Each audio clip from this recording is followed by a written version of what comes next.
Operations like these require long hours of intensive drilling and careful judgment. When the troop goes around the corner, the riders on the outside of the turn have to adjust their speed to keep even with the riders on the inside. The man on the outside has to ride a lot farther and a lot faster in order to keep up with the parade. The outside wheels must spin faster than the wheels on the inside because they have a greater distance to travel in the same length of time. When a wagon turns a corner, the wheels can travel at different speeds because each one can turn freely on the axles. And in the early automobiles, the rear wheels turned separately and only one wheel was connected to the engine. But when only one wheel was driven by the engine, it had to do all the work, and it couldn't get a good enough grip on the road to do its job properly. So the one-wheel drive was soon out of date. But if two wheels are locked on an axle so that they are not free to turn separately, one or the other has to slide. So engineers had to find a way to connect both rear wheels to the engine without sliding and slipping on turns. The device which makes this possible is a part of the rear axle. It is called the differential because it can drive the rear wheels at different speeds. The differential looks complicated, but once we understand its principle, it is amazingly simple. These two wheels are mounted on separate axles and supported by a frame so that they can revolve freely at different speeds. Let's fasten a spoke on the inner end of each axle so that by turning the spokes, we can turn each wheel separately. With a bar or crosspiece, we can turn both wheels in the same direction at the same rate of speed. Let's get something to hold this bar in place so that it will press against the spokes.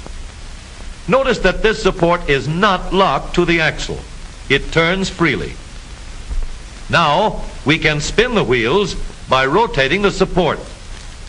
This is fine as long as both wheels are able to turn at the same speed.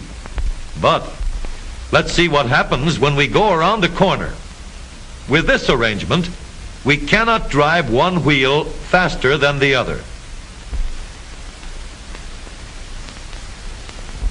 And if we stop one wheel, the other wheel won't budge.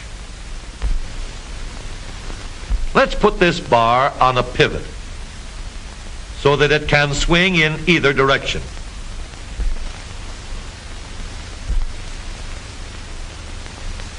Now, the bar can still turn both wheels at the same speed.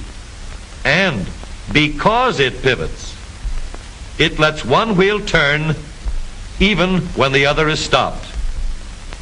But if turned too far, the bar will swing around until it won't drive the spokes that turn either wheel.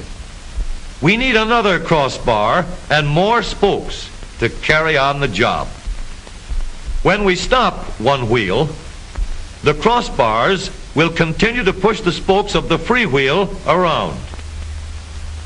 As long as both wheels are free to turn, the bars do not swing on their pivot and the wheels move at the same speed. Now we have the working principles of a differential. To adapt the model for use in an automobile, we will have to make a few changes. In order to reduce the jerky action caused by wide spaces between the spokes, we will put in more spokes. Further filling in the spaces between the spokes gives steadier, more continuous action, and changing the shape gives firm, constant contact. Now we can make the gears thicker and stronger, and we have differential gears. The edges are cut so that they will fit together more smoothly and silently. And another gear is added to share the work of driving the axles. The principle is the same. In order to turn the support and drive the wheels, we can fasten a large gear here, connected by a smaller gear to a source of power.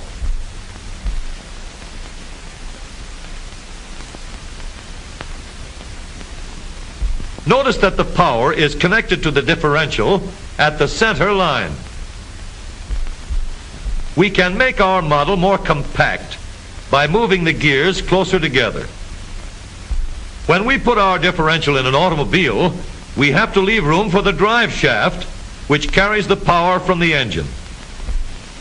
We may build the floor of the car above the drive shaft. But if we do, we won't have much room inside unless we make the top of the car high too.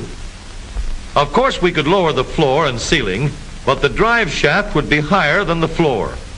This would have disadvantages. A shaft in the middle of the floor of an automobile would be inconvenient for passengers and would be awkward for carrying luggage. Today, engineers have found a way to make the car roomier and closer to the road without a clumsy shaft above the floor.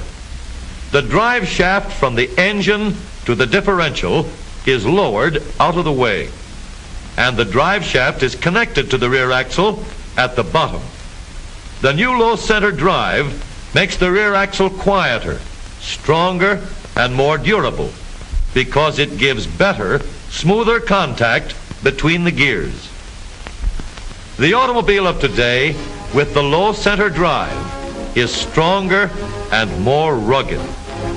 Every part of the rear axle has been built to withstand strains far greater than it will ever meet on the straightaway or around the corner.